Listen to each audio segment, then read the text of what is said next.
campaign sees as the dangerous consequences that have put women's lives in danger because of the abortion restrictions that have gone into place because Roe v.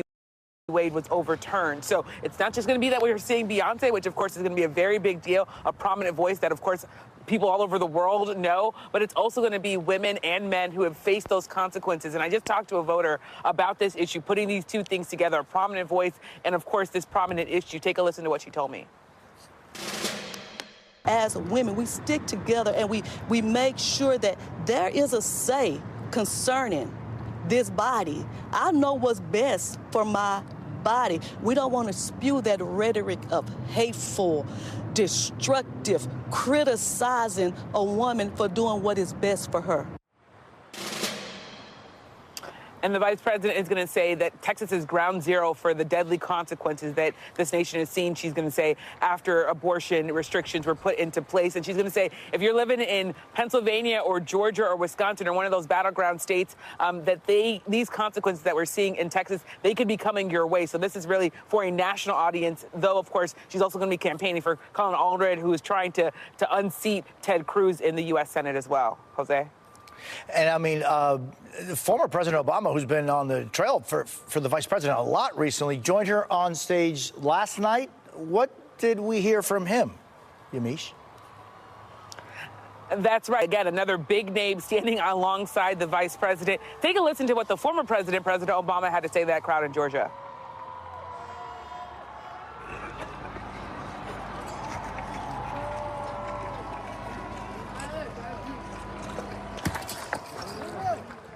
Are we going to play that sound for folks, Post? I don't think. Is that him?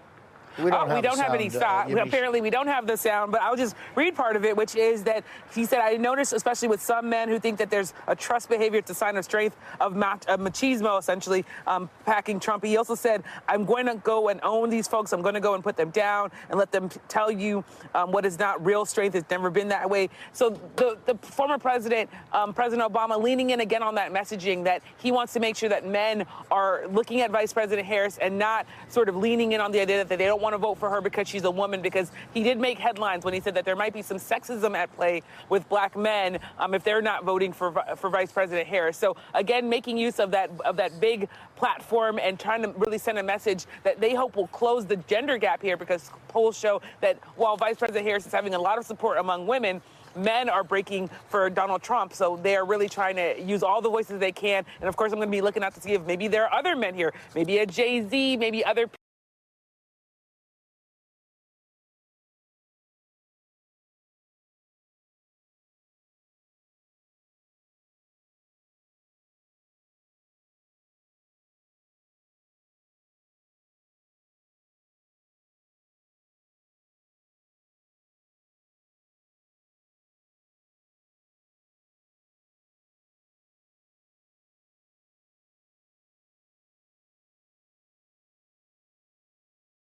people might also lend their voice to that, Jose.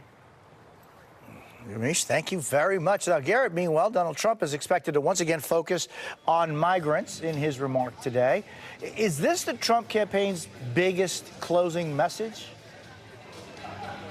Well, it's certainly Donald Trump's closing message, Jose, and I'm so struck by listening to Yamiche reporting how these campaigns are operating in totally different universes here in terms of what they are putting in front of voters as they're making their decision. The Trump campaign wants this election to be all about immigration and the border and what Donald Trump calls migrant crime.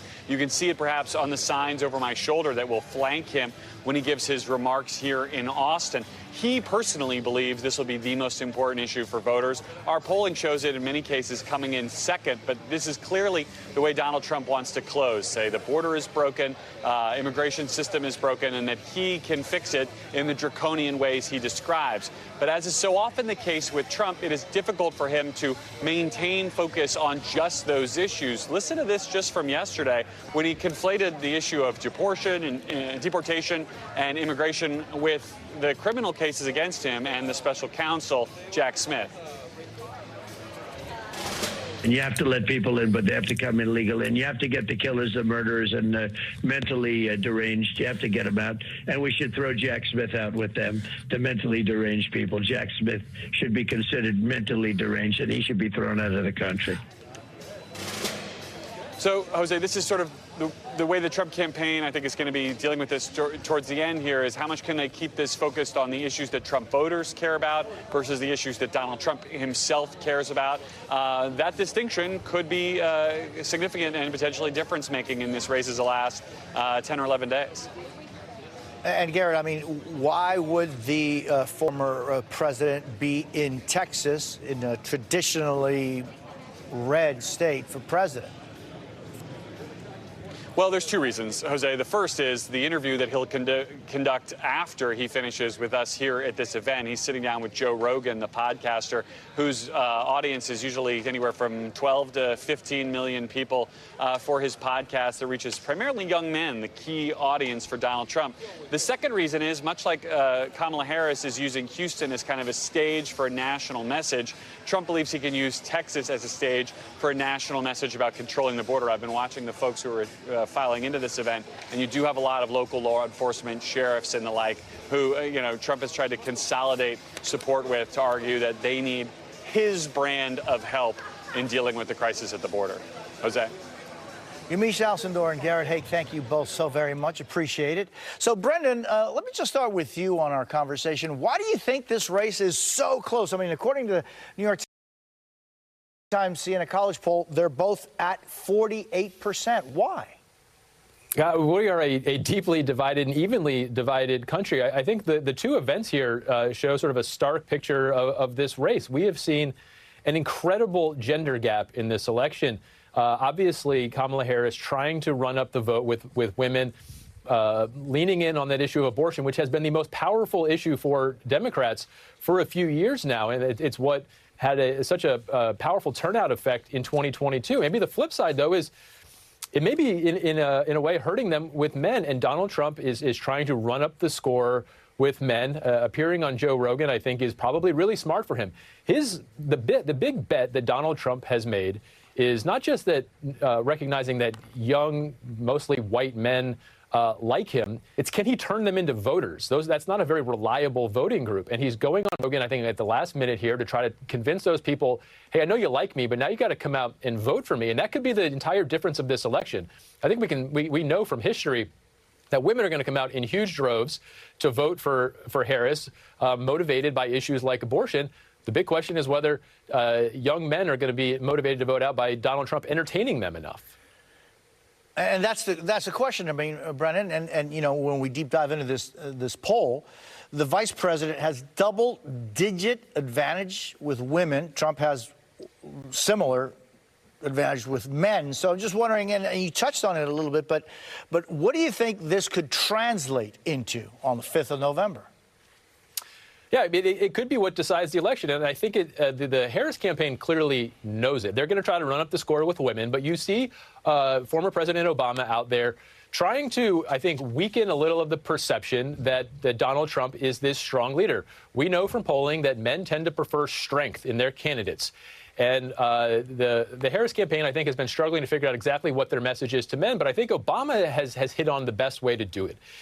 Donald Trump likes to present himself as this tough guy, when in reality, and as Obama points out, he is the most whiny, probably the person with the lowest self-confidence we have seen in modern politics. All he does constantly is paint himself as a victim.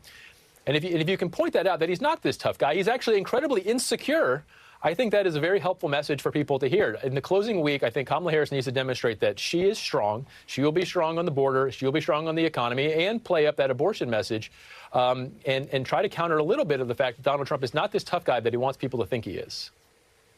And Stephanie, meanwhile, at this stage of the race, could the Stacey Williams allegation have, you think, an important impact?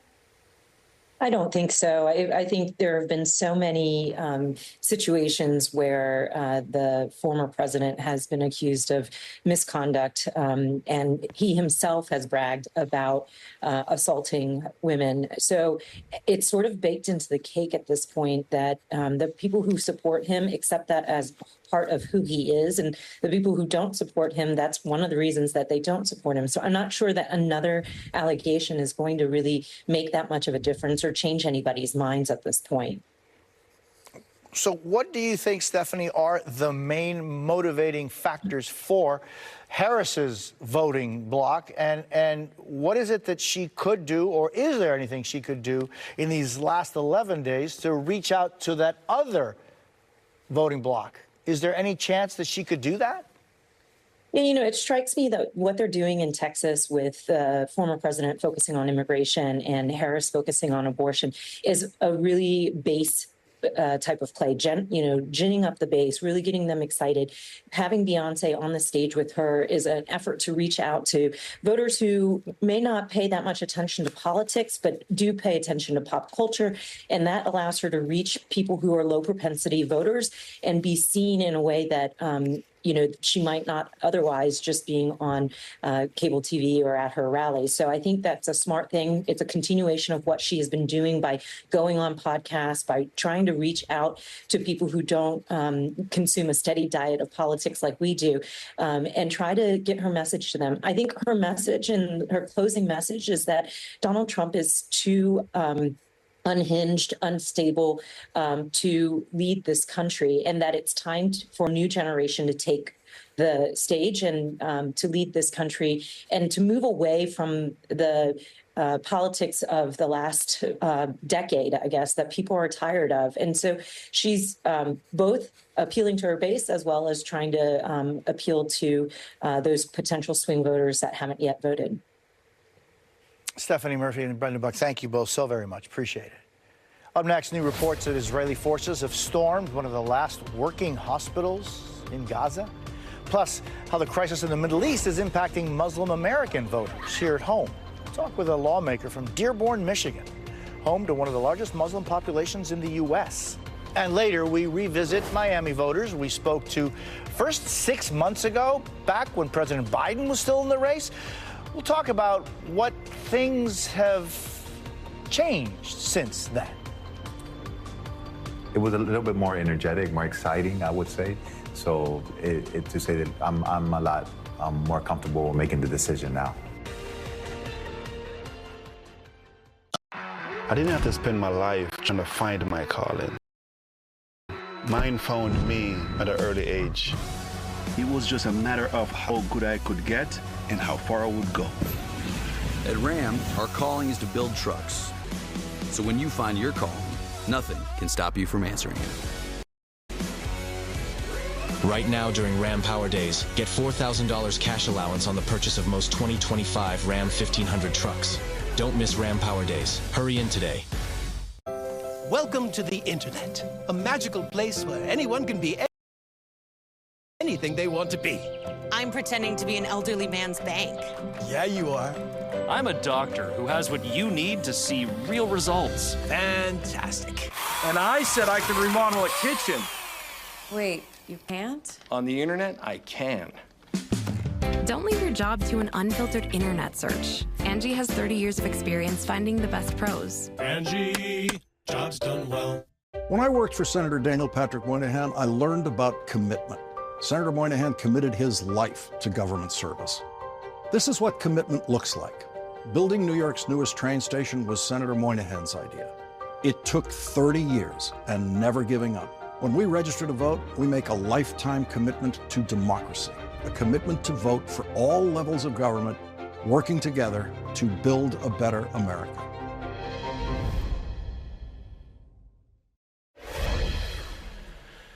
Fifteen past